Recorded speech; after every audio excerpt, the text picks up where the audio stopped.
Olá pessoal, aqui quem está falando é o pastor Fernando Santana e eu estou passando por aqui para mais uma mensagem edificante para a sua vida e para o seu elevo espiritual.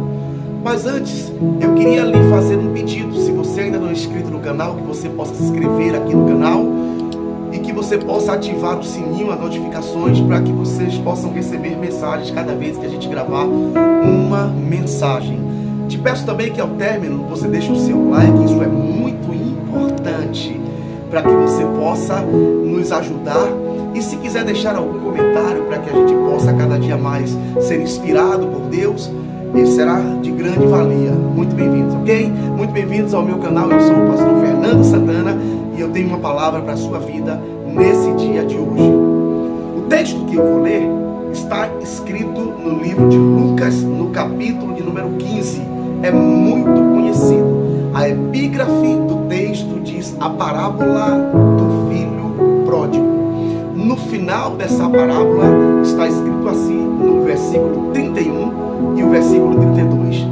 E disse o pai: Filho, tu estás sempre comigo, e todas as minhas coisas são tuas. Mas era justo alegrarmos-nos e regozijarmos-nos, porque este teu irmão estava morto e reviveu, estava perdido e foi achado. Verdadeiramente, a Bíblia é um livro de encontros, desencontros e reencontros. Eu vou repetir novamente. A Bíblia é um livro de encontros, desencontros e reencontros.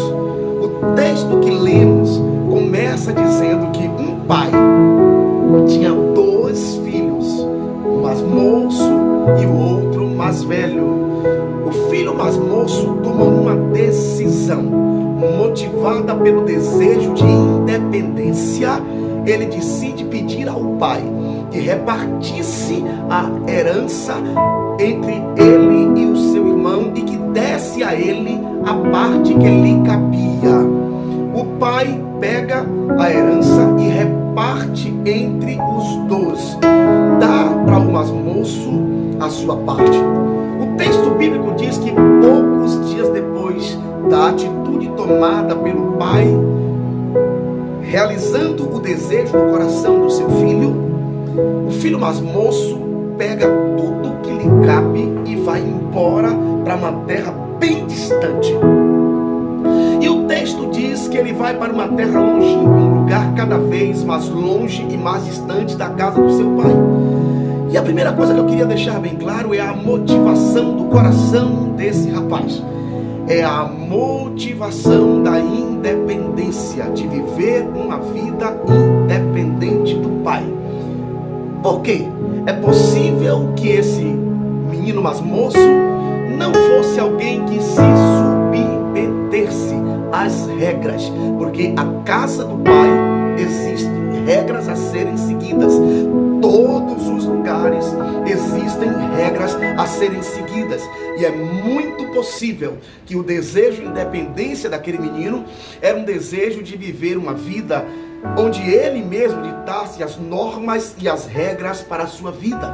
O que não deu certo e o que nunca dá certo quando nós vamos embora da casa do pai, e aqui eu estou falando para longe da presença de Deus, a nossa vida tende a dar errado.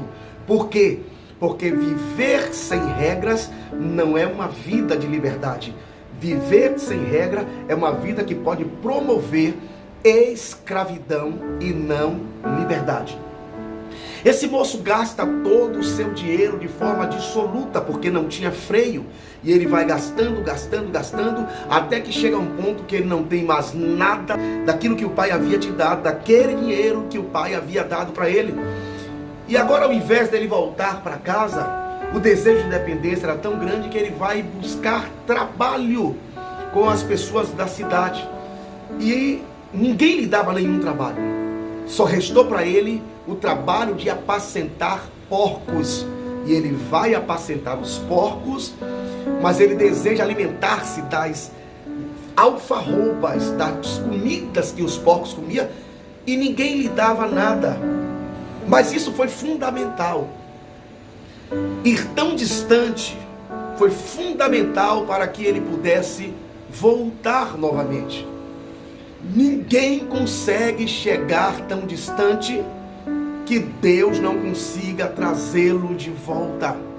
Uma das funções do Espírito Santo é convencer o homem do juízo, do pecado e da justiça. E isso eu não tenho dúvida que o Espírito Santo faz de forma extraordinária. O texto sagrado diz que aquele homem cai em si. E ao cair em si, ele reconhece a bondade do seu pai. Que coisa tremenda! E a bondade do pai que ele reconhece é com os trabalhadores. Com toda certeza, a situação em que ele estava vivendo fez com que ele fizesse comparativos ou comparações entre o seu patrão e o patrão que o pai era para os seus empregados. O que levou esse moço a cair em si e a fazê-lo voltar não foi a fome. O que fez ele voltar foi a lembrança da bondade de quem é o pai. O pai é fantástico, o pai é tremendo, o pai é compassivo, o pai é bondoso, o pai é amoroso, o pai é justiça, o pai é graça. O pai sempre estará disposto a ser pai, porque uma vez pai, pai para sempre. Não existe ex-pai. E essa parábola, ela na verdade existe para nos mostrar esta realidade. Pois a intenção do coração daquele moço era voltar para casa e pedir ao pai que ele desse uma vaga de emprego e que fizesse dele como um dos seus trabalhadores. Vindo ele novamente, o pai o avista de longe e vai correndo e lhe abraça. Aquele abraço do pai foi tão tremendo, porque era uma forma de dizer, queridos, a todos daquela comunidade: eu o perdoei. Eu sei que o que ele fez foi terrível, mas eu quero deixar bem claro para vocês que eu o perdoei. Se eu o perdoei, vocês não podem mais tocar nele, porque ele está sob a minha autoridade e tutela novamente. A Bíblia é um livro fantástico, é um livro de encontros, desencontros, mas sobretudo é um livro de reencontros. O filho reencontrou o pai e o pai reencontrou o filho outra vez. Oh, aleluia! Que coisa tremenda! Quando aquele menino abre a sua boca e diz: faze-me um dos teus trabalhadores, porque eu reconheço que eu pequei contra o Senhor. Eu pequei contra os céus e fiz o que era errado perante o Senhor. Parece que eu sinto, sabe, queridos, que o pai coloca a mão na boca daquele menino. Isso é o meu pensamento e a minha conjectura. Para! Eu não aceito ouvir você falar o que você está falando. Essa proposta sua é uma proposta indecente. Você está pedindo para que você se torne um dos trabalhadores. Você é filho, e filho é diferente. O pai dá ordem para que traga para ele uma roupa nova. A segunda ordem que trouxesse o anel para colocar no seu dedo. E a terceira ordem que trouxesse uma sandália para colocar nos seus pés. E a quarta ordem era que matasse um bezerro cevado, porque aquele dia era dia de reencontro, e reencontros é momento de festa. A Bíblia diz que quando um pecador se arrepende, há uma festa nos céus. E é fantástico, porque o pai contrata uma banda musical. E aquele lugar que até então era um lugar de luto, torna-se um lugar de festa. Por quê? Porque o filho voltou para casa. Quando o outro filho volta do campo, ele encontra na casa do seu pai o que há muito tempo não existia. Uma festa estava acontecendo. A alegria era visível nos olhos de todos que aquele lugar habitava. E o filho pergunta: o que é que está acontecendo? Ao passo que alguém lhe diz o que está acontecendo.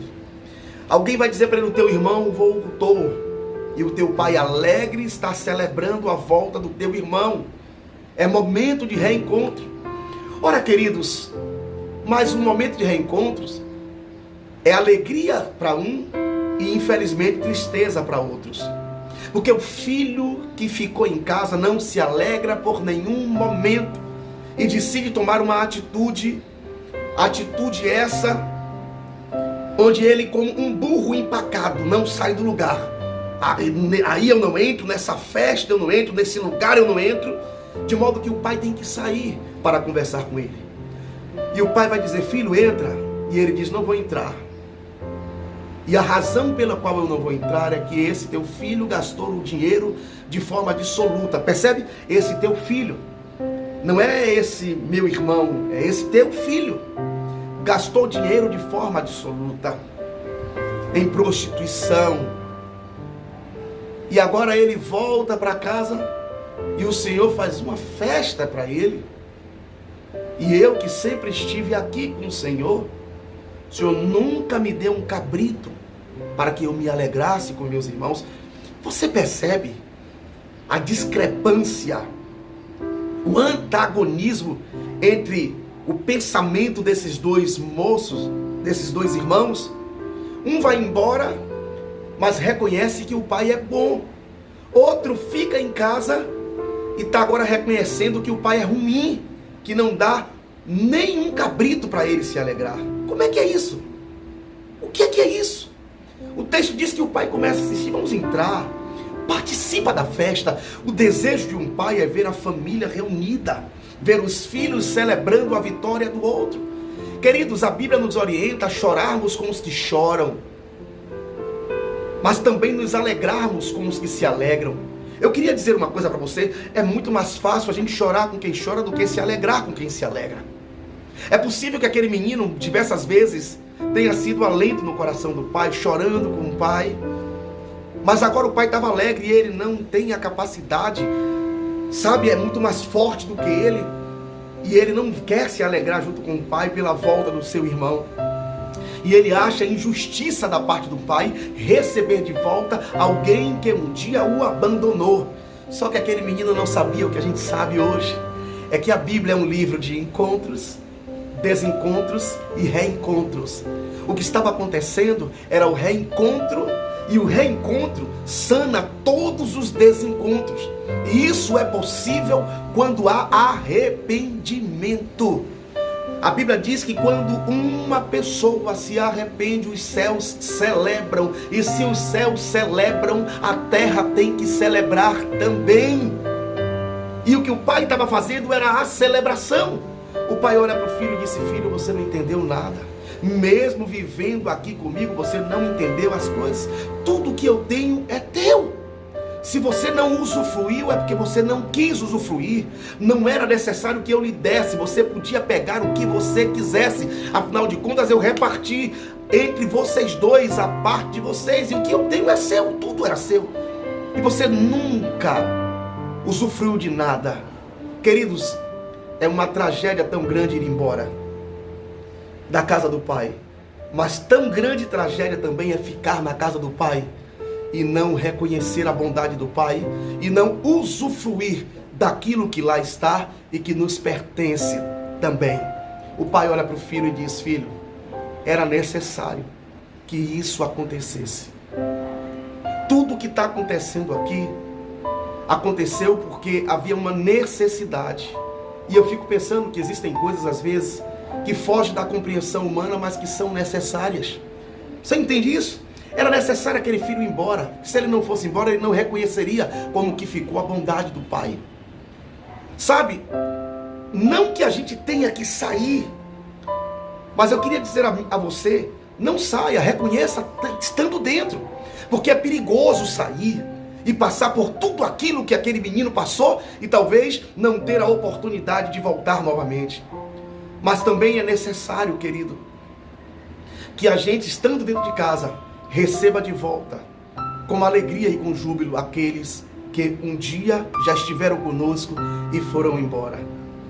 Eu termino essa mensagem dizendo a mensagem do pai: esse teu irmão estava morto e reviveu. Esse teu irmão estava perdido e foi achado. E eu concluo dizendo que em nada a atitude do filho que ficou, nem a atitude do filho que foi embora, mudou o caráter do pai. Porque uma vez pai, pai para sempre. Uma vez pai, pai para sempre. Eu te amo, pai.